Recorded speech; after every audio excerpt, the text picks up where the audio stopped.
네, 강프로입니다. 자, 에코프로 머티보입니다. 오늘 2.7% 반등 나왔고요. 그리고 22평에서 수렴해 있는 그런 상태다. 그리고 지금 역배열 구간이죠. 여기 위에 있는 핑크색 선이 60일 이평선입니다. 60일 이평선이 위에 있고 22평선이 아래에 있을 때, 즉 역배열 구간일 때는요. 이평선마다 저항을 받습니다. 그 저항받는 걸 그쵸 돌파했을 때 추가적으로 시세를 낼 수 있는 상황이 나온다. 근데 에코프로 머티는 뭘 만들죠? 전구체 만들죠. 그쵸? 전구체 만듭니다. 전구체는 뭐예요? 양극재의 전 단계예요. 그러면 에코프로 그룹에서 양극재는 누가 만들어요? 에코프로 BM이 만들죠. 에코프로 BM. 그쵸? 근데 셀, 팩, 그쵸? 배터리는 만들지 않아요. 그래서 에코프로 머티와 에코프로 BM은 2차 전지 소재주입니다. 자, 그러면 최종적으로 고객 단계에 납품을 하는 기업은 어딜까요? 에코프로 BM이에요. 왜? 에코프로 머티는 에코프로 BM이 고객이니까. 그러면 여기서 만드는 전구체는 그쵸? 광물로 전구체를 만들 거 아닙니까? 이 전구체를 가지고 에코프로 BM으로 들어가면 에코프로 BM은 여기다가 리튬 추가해서 뭘 만들어요? 뭐 하이니켈 뭐 해가지고 뭐 하잖아요. 그걸 가지고 삼성 SDI 쪽으로도 들어가고 LG화학 쪽으로도 들어갑니다. 이렇게 만들어지는 게 배터리예요. 그런데 우리가 이걸 알자고요. 아까 전에 제가 미래가치를 반영한다 그랬죠. 미래가치를 반영하는 과정에서 가격이 먼저 뜬다 그랬는데 미래가치를 반영하는 과정에서 가격이 먼저 뜬다. 그럼 미래가치를 어디부터 볼 수 있을까요? 에코프로 BM. 그렇죠? 맞잖아요. 그러면 에코프로 BM이 실적이 좋아지는 상황이 나왔을 때 에코프로 머티가 올라갈 수 있다는 건데 이걸 역으로 뒤집어서 보면 에코프로 BM이 더 이상 나빠질 수 없을 때 에코프로 머티가 올라갈 수 있는 환경이 갖춰진다. 이렇게 볼 수도 있겠죠.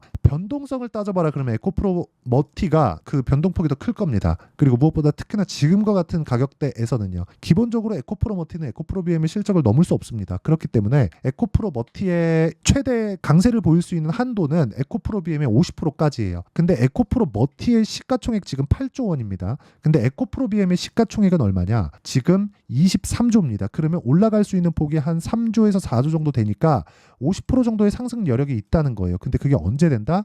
62평이 내려오는 구간에서 된다. 그래야 정배열로 전환시킬 거 아닙니까? 그쵸? 오늘은 그 내용이 핵심이고요. 그런 구간에서 타점을 잡는 게 중요하다. 왜? 주식은 미래가치를 반영하는 과정에서 가격이 먼저 뜨고 가격이 움직이는 과정을 쭉 이어놓은 게 차트이기 때문에 차트가 이게 맞다 이게 아니라 차트가 움직였을 때는 우리는 돈을 본다는 겁니다. 어떤 패턴이나 그림을 보는 게 아니라 그래서 돈을 보는 기준치는 자 보세요. 61평이 꺾이기 위해서는 쭉 연결하면 지금 대략 요 정도 그쵸? 요 정도면 60일 1월 30일자 그럼 여기서 고가가 빠지려면 최대 고가가 한 요 정도 잡죠. 그러면 한 18일 정도의 횡보하는 구간이 필요하다는 겁니다. 그럼 이 구간이 되면 61평선의 평균 가격이 여기까지 이 밑에까지 쭉 낮아집니다. 그럼 가만히 있어도 61평 내려오고 정배열 전환돼요. 그럼 이 구간에서 우리 뭘 해야 돼요? 타점 잡아야 된다. 그렇죠? 이 타점을 잡는 게 정말 중요합니다. 타점을 잡아야 내가 그 압축해서 매매를 할 수 있어요. 그래서 에코프로 머티는 지금보다 추가적으로 나빠질 수 있는 상황은 안 나옵니다. 왜? 에코프로 BM이 다 반영을 했거든요. 그렇죠? 에코프로 BM 2월 달에 실적 나온 게 적자입니다. 이번 달에 1분기 실적 나올 거예요. 다음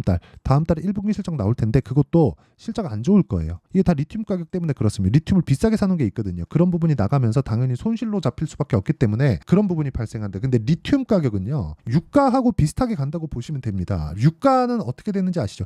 60불에서 80불 고점 딱 두고요. 여기서 계속해서 등락을 하고 지금 80불보다 높거든요. 무슨 일이 있어요? 전쟁 있잖아요. 그렇죠? 그럼 60불 이하로 떨어질 때 뭐가 있어요? 경기 침체. 그럼 지금 80불 위까지 올라왔다는 건 뭐예요? 수요가 공급보다 더 높은 상황에 있다. 원래 평균치를 유지를 했을 때 60불에서 한 70불 정도 등락을 하고 그 이상 가고 80불 넘어가면 수요가 조금 너무 많다. 근데 80불 이상에서는 공급이 달린다. 그러니까 뭔가 이슈가 있다. 이런 정도로 또 바뀐단 말이죠. 리튬도 똑같아요. 근데 리튬 가격에 대한 부분도 이걸 어떻게 봐야 되냐면 어떤 특정 가격대에 따라서 리튬 가격 뭐 이렇게 된다 저렇게 된다. 유가처럼 그렇게 오래된 시세가 아니니까 이게 아니라 양극재 업체들의 평균 마진율 그렇죠. 평균 마진율이 7%로 이미 확정이 났어요. 그렇죠. 이런 부분을 감안한다면 우리가 봐야 되는 건 정확하게 말씀드리지만 미래 가치를 반영하는 주식시장의 특성상 그렇죠. 평균치에 수렴할 수 있는 타점을 우리가 잡아가는 게 좋다. 그랬을 때 우리가 2주 안에 수익 전환을 시킬 수 있다. 자, 일단 제가 증명부터 하겠습니다. 인증을 안 할 수가 없죠. 자, 내용 보시면 자람 테크놀로지 언제 샀나요? 싸게 사지 않는다. 확인. 그렇죠. 이게 핵심이에요. 확인하고 매수했을 때 75% 정도의 수익. 자, 다른 종목 보더라도 마찬가지입니다. 금양. 이제 제 손절한 거 보여드릴게요. 금양 2차 전지죠. 올라가는 구간에서 매수했죠. 싸게 안 삽니다. 그렇죠. 그랬을 때 1박 2일 동안 15%. 그렇죠. 정확하게 수익 냈죠. 그리고 다시 매수했는데 여기서 손절 12% 손절 이런 식으로 매매를 해야 돼요. 그럼 저는 여기서 다시 확인하고 다시 매수할 수 있는 구간 찾겠죠. 이런 구간에서 에코프로 BM에 대한 부분이 이제 정배열 전환이 확인이 되면 뭘 해야 돼요? 에코프로 뭐 바로 들어간다. 이런 상황을 만들어야 된다는 거예요. 그래서 주식시장은 가격을 보는 게 첫 번째다. 그랬을 때 뒤에 호재가 나오는 그런 상황이 만들어집니다. 그래서 그 가격에 대한 부분 이 내용을요 제가 소통방에서 공유를 합니다. 자, 내용 보시면 여기 강프로의 10억 만들기 프로젝트를 진행하고 있는 소통방이고요. 선익시스템, YC, HLB제약 이렇게 진행됐습니다. 시장가 매수 8시 49분 장시작 전에 시장가 매수해라. 그냥 체결시키겠다는 겁니다. 그랬을 때 어떻게 됐습니까? 선익시스템 자, 내용 보세요. 올라가는 구간에서 매수하고 정확하게 얼마? 상한가. 자, 긴 말 드리지 않겠습니다. 올라가는 구간에서 매수해야 된다. 이게 답이에요. 그 밑에 YC까지만 딱 볼게요. YC. 자, 어때요? 올라가는 구간에서 다시 매수. 이미 20%의 수익을 내는데 오늘 다시 매수. 이런 상황을 만든다. 올려볼까요? YC 또 나와요. 그쵸? 자, DIT 어때요? 올라가는 구간에서 매수. 그쵸? 이런 식의 상황을 지속적으로 만들어야 돼. 오늘도 올라가잖아요. 그쵸?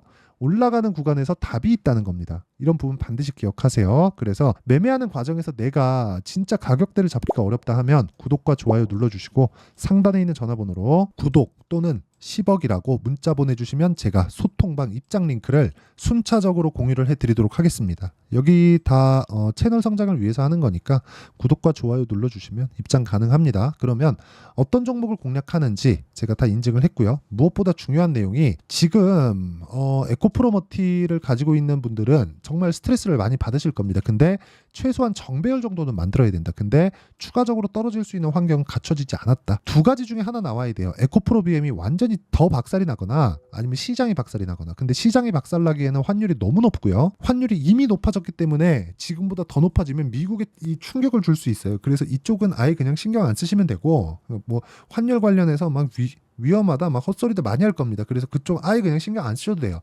그리고 에코프로 BM이 떨어질 수 있는 상황 이미 다 떨어졌다. 이 적자인데 뭐 더 나빠질 게 있나요? 없어요. 뭐 적자폭을 키울 수 있는 거 아닌가요? 그러면 12월 달에 발생했었던 44조짜리 수준은 그렇죠? 이런 부분에 대한 내용 애초에 단기적으로 올라간 것에 대한 가격 부담을 이미 다 해소를 해 있는 그런 상황입니다. 이거 고가 따지잖아요. 그러면 58만 원까지 올라가요. 그렇죠? 58만 원입니다. 다들 아시죠? 그래서 이런 부분을 감안한다면 기본적으로 에코프로머티는 단기적으로 보더라도 50% 정도의 상승 여력이 있다. 근데 에코프로 BM이 여기서 치고 올라가면 에코프로머티에 대한 평가치도 계속 올라갈 수밖에 없다. 그래서 그런 구간을 내가 잡기 위해선 타점에 대한 이해가 필요하고 그 타점에 대한 이해를 여기 소통방에서 10억 만들기 프로젝트로 진행하고 있으니까 구독과 좋아요 눌러주시고요. 상단에 있는 전화번호로 구독 또는 10억이라고 문자 보내주시면 제가 소통방 입장 링크를 순차적으로 공유를 해드리도록 하겠습니다. 자, 그럼 이 내용을 기준해서 어떻게 타점을 잡는지 그 원리에 대한 부분은요. 여기 에코프로머티의 가격과 단기 보유 전략 그리고 최근에 2차 전지가 너무 안 좋기 때문에 에코프로머티에 제가 실시간 타점을 제가 문자로 공유를 해드리도록 할 테니까 구독과 좋아요 이 두 개 눌러주시고요. 상단에 있는 전화번호로 머티라고 문자 보내주시면 제가 에코프로머티의 실시간 타점 그리고 가격과 단기 보유 전략 어떤 식으로 2주 안에 수익 전환을 시켜야 되는지 그 내용을 함께 공유를 해드리도록 하겠습니다. 내용 정리하면 간단합니다. 에코프로머티를 포함해서 모든 주식시장의 종목군들은요. 미래 가치를 반영해서 올라갑니다. 이걸 뒤집으면 하락하는 상황이 되겠죠. 그런 하락하는 상황을 에코프로머티는 다 겪었어요. 어딜 기준해서? 에코프로 BM을 기준해서. 그러면 이런 종목군들이 계속해서 나올 텐데 이런 종목군들을 어떻게 이해하고 어떻게 판단해야 내가 꾸준하게 수익을 낼 수 있을지 그 내용에 대한 부분을요. 제가 다 이해를 시켜드리도록 할 테니까 영상 끝까지 시청하시고 모든 분들이 성공 투자하셨으면 참 좋겠습니다. 자, 24년도가 돼도 여전히 시장은 녹록지 못합니다. 이런 상황이 벌어지는 건 어쩔 수 없습니다. 이런 상황에서도 수익이 나는 종목들의 구조는 변하지 않습니다. 즉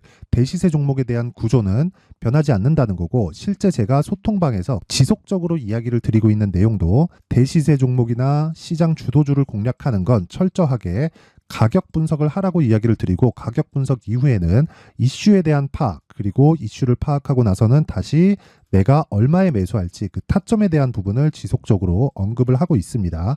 자, 근데 생각해 보세요. 1월 달에 시장이 굉장히 어려웠습니다. 어려운 상황에서의 어떤 종목들이 강했냐 보면 반도체와 그리고 바이오입니다. 자, 실제 여기 보면요. HLB에 제가 실제 매매한 내용을 띄워놓고 보여드리고 있는데 1월 22일부터 매매를 시작해서 4일 동안 31%의 수익 마감이 됐고요. 그리고 여전히 신고가 종목입니다. 자, 그리고 그 다음 어보브 반도체, 이름을 보시다시피 반도체 종목이죠. 그리고 AI 반도체는 지속적으로 강세를 보이고 있습니다. 이 종목도 신고가를 먼저 달성한 이후에 제가 21%의 단기간에 21%의 큰 수익을 내고 마감이 됐습니다. 다시 재공략을 준비하고 있고 이런 부분은 소통방에서 다 공유를 해드립니다. 자, 그리고 그 다음 코세스. 자, 코세스 같은 종목도 당연히 그쵸, 신고가 종목이고요. 그리고 반도체 종목입니다. 이 종목도 영업일 기준에서 이틀 동안 대략 한 15%의 수익 마감이 됐습니다.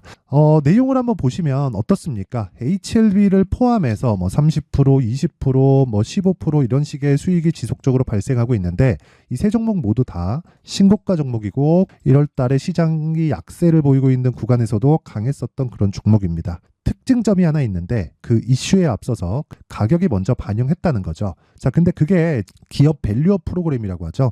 그 종목들도 마찬가지입니다. 오늘은 그 부분에 대해서 이야기를 드릴 텐데 그렇게 제가 가격을 먼저 보고 이슈에 대해서 파악하는 이유는 결과적으로는 큰 시세를 먹기 위한 사전 준비 작업입니다. 실제로 큰 시세를 먹기 위해서 사전 준비 작업을 했을 때 여기 레인보우 로보틱스 127% 그리고 ISC 98% 그리고 한미반도체 97%의 큰 수익을 내는 상황을 만들 수 있습니다. 어떤 식으로 소통방에서 진행됐는지 그쵸, 그 상황을 제가 이야기를 드린 건데 이런 상황도요 당연히 신고가를 공략했을 때 가능한 겁니다. 자, 그러면 이번에도 마찬가지입니다. 그쵸, 정부 주도의 코리아 디스카운트 해소 방안이 2월 달에 발표를 하고요. 그리고 2월 달에 발표된 내용을 토대로 주가가 움직이는 게 아니라 이미 움직인 내용이 있죠. 실제 이 내용은 크게 중요한 게 아니라는 겁니다. 실제 움직인 내용을 보면 자, 기아차입니다. 실제로 12월 달에 신고가를 만들어 놓고 정부에서 입김을 불어 넣으니까 순식간에 기아차를 포함해서 현대차 같은 거대 기업들의 주가가 2주도 채 되지 않아서 40% 정도의 큰 시세를 냅니다. 자, 그러면 우리는 어떤 종목을 봐야 될까요? 이슈를 파악해야 되는 것도 맞지만 철저하게 가격에 맞춰서 매매를 해야 되는 게 당연히 중요합니다. 정부가 주도하는 정책 방향이 있겠죠. 그 방향에 맞춰서 우리가 종목을 찾을 필요가 있다. 자, 그러면 답이 나왔습니다. 정부가 주도하는 방향에 맞춰서 제2의 기아차를 찾는 게 지금은 중요하다. 근데 정부 정책의 방향에 맞게 가자. 그랬을 때 앞서서 제가 보여드렸었던 내용인 여기 레인보우 로보틱스 127% 그리고 ISC 98% 그리고 한미반도체 97%와 같은 수익을 낼 수 있습니다. 물론 시간에 대한 부분은 최소 2주의 시간이 필요하고요. 그리고 최장 3개월 안에 끝내야 됩니다. 자, 기아차의 시세를 보셨던 것과 같이 2월 달에 정부 정책의 방향이 결정되고요. 바로 3월 달이면 시행입니다. 자, 그러면 우리는 거기에 맞춰서 당연히 종목을 찾아야 되고 제가 제2의 기아차를 찾아놨습니다. 제가 아까 전에 소통방에서 이야기를 드렸었던 내용 다 공개를 해드렸는데 그 내용처럼 종목만 받고 싶다 하시는 분들은요. 상단에 있는 제 전화번호로 대시세, 자, 대시세라고 문자를 보내주시면 정부 정책의 방향에 맞는 종목을 모든 분들에게 무료로 공개를 해드리도록 하겠습니다. 자, 제가 원하는 건 채널 성장이 목적입니다. 자, 그래서 구독과 좋아요 꼭 좀 부탁드리고요. 모든 분들이 정부 정책에 맞는 방향으로 매매를 이어가서 큰 수익 보셨으면 좋겠습니다.